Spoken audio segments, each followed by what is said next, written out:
Dernière livraison de la revue de presse cette semaine sur CAMnews 24. Mesdames, Messieurs, merci de rester une fois de plus sur votre télé. Bintou Akoum, bienvenue à vous.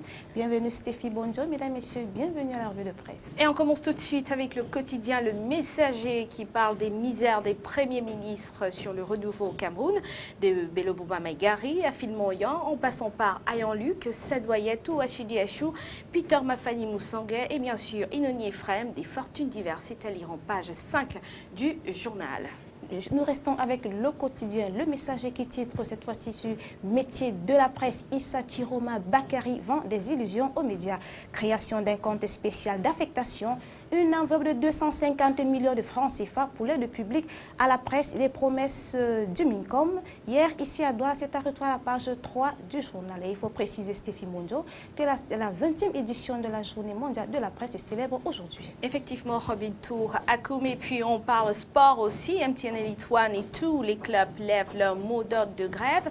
Le gouvernement a versé 300 millions de francs CFA à la Ligue de football professionnel.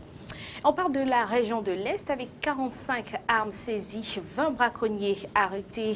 C'est le résultat d'un coup de poing mené dans les parcs nationaux situés dans la Bouba, Ngoko et le Oignon. Tout de suite, les revendications Bintou Akoum. Justement, Stéphie Bonzo qui titre sur des collégiens de nouveau dans la rue. Des élèves du collège André Malraux de Douala réclament le remboursement de leurs frais de travaux dirigés. Les détails, c'est à retrouver à la page 3 du journal. Et cela nous conduit à notre quotidien Mutation, Stéphie Bonjo, qui titre sur la nomination avec des questions autour des 30 sénateurs de Paul Biya. Effectivement, à 6 jours de la date butoir, les manœuvres du président les manœuvres s'intensifient au sein des partis politiques, des organisations de la société civile, les lobbies de personnes vulnérables, des minorités populations autochtones, les avis de Efwa Bozo, Alain Didier Olinga, Manassé Aboya et Jean-Claude Aquafan, c'est à lire en page 5 du journal. Et puis ce journal parle aussi de la Centrafrique et le coup d'État. Un soldat camerounais tué à Bangui, le sergent Jean-Pierre Toua faisait partie du contingent de la FOMAC. Toujours du quotidien Mutation qui revient lui aussi sur Issa Tiroma Bakari, le procès de la presse. Le ministre de la Communication s'est exprimé hier, c'était ici à Douala, au cours du lancement des activités de la journée de la liberté de la presse. C'est à retrouver à la page 13 du quotidien Mutation, toujours du quotidien Mutation, cette fois-ci qui titre sur l'Assemblée nationale. Un projet de loi proroge le mandat des députés. Une session extraordinaire de la Chambre basse est ouverte hier à Yaoundé. C'est à retrouver à la page 5 du quotidien Mutation, Stéphie Bonjour. Et la page 6 parle du trafic, mais cette fois pas un Camerounais, un Chinois interpellé à Limbé. L'homme a été appréhendé dimanche dernier en possession de 7 sacs d'écailles de pangolin. La suite, c'est du football et pour sortir, la paix des braves entre la Ligue professionnelle et les présidents des clubs. La suite, c'est avec le paysan élite. Justement, Stéphie Bonjour qui titre sur propriété intellectuelle, les fèves de cacao camerounais sur le chemin de l'OAPI. Le symbole fort du génie agricole camerounais et la recherche et innovation, outil majeur du développement. C'est à retrouver à la page 3 du journal Paysan Élite. Toujours du Paysan Élite qui titre cette fois-ci sur agriculture, une journée pour la promotion des semences améliorées de base. C'est à retrouver dans le journal, Stéphie. Et aussi dans le journal, en page 5, développement, consultation nationale pour les atteintes des OMD et puis sénatorial 2013, les élites qui ont fait gagner le Rassemblement démocratique du peuple camerounais dans le littoral. C'est à lire en page 7. Et tout de suite, La Tribune, le journal à l'international, Dailymotion, un mauvais film, Bintou Akoum. Tout à fait. Face à l'opposition d'Arnaud Montebourg, Yahoo a renoncé à racheter le géant français de partage de vidéos Dailymotion. France Télécom, propriétaire de la start-up, ne veut pas se laisser faire. Il continue les recherches et devrait aller frapper à la porte des pôles de Facebook, Microsoft ou Google.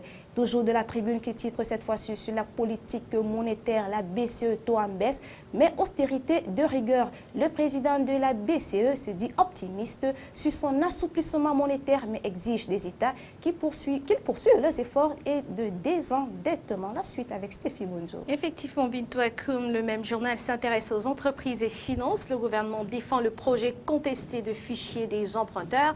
Un fichier des emprunteurs sera créé à l'occasion de l'examen en juin du projet de loi de consommation, un projet qui est loin de faire l'unanimité. Et le Figaro, un an après François Hollande, isolé en Europe, à son arrivée à l'Élysée, le chef de l'État voulait réorienter la politique européenne. Résultat, jamais la relation entre Berlin n'a été aussi tendue et l'alliance tentée avec les pays du Sud s'est soldée par un échec. Toujours le Figaro, la chasse aux djihadistes dans les montagnes de Tunisie. Depuis lundi, les forces de l'ordre tentent d'appréhender dans des conditions difficiles deux groupes de combattants dans deux massifs tunisiens à la frontière algérienne. La zone qui servirait de base aérienne aux salafistes pourrait abriter des champs d'entraînement et servir au trafic d'armes. C'est à retrouver dans le journal. Nous restons avec le Figaro, accord géant. Pour le nucléaire français en Turquie, Ankara s'apprête à commander 4 réacteurs de moyenne puissance aux Japonais Mitsubishi et aux Français Areva qui développent conjointement la technologie et notre Français. La suite avec vous, Stéphie. Effectivement, la suite avec moi et c'est le monde. Maduro, Obama ne nous respecte pas. Le nouveau président, dans un entretien au Monde, le nouveau président vénézuélien Nicolás Maduro critique durement l'opposition et lance un avertissement à l'Europe. Cette fois-ci, les Échos, François Hollande, acte 1, l'année du choc fiscal. Et puis, moins d'un Français sur 3 fait confiance au chef de l'État français. C'est à retrouver dans le journal toujours des Échos. Cette fois-ci sur nucléaire, contrat géant pour Areva et Mitsubishi. On en a parlé en Turquie. Énergie, le montant atteint près de 16 milliards d'euros. GDF Suez devrait exploiter la future centrale, Stéphie. Et les Échos qui parlent aussi de la BCE qui baisse ses taux et cherche à relancer le marché du crédit. Politique monétaire, la Banque centrale européenne a baissé hier son principal taux directeur de 0,75% à 0,5% du jamais vu depuis les débuts de la monnaie unique.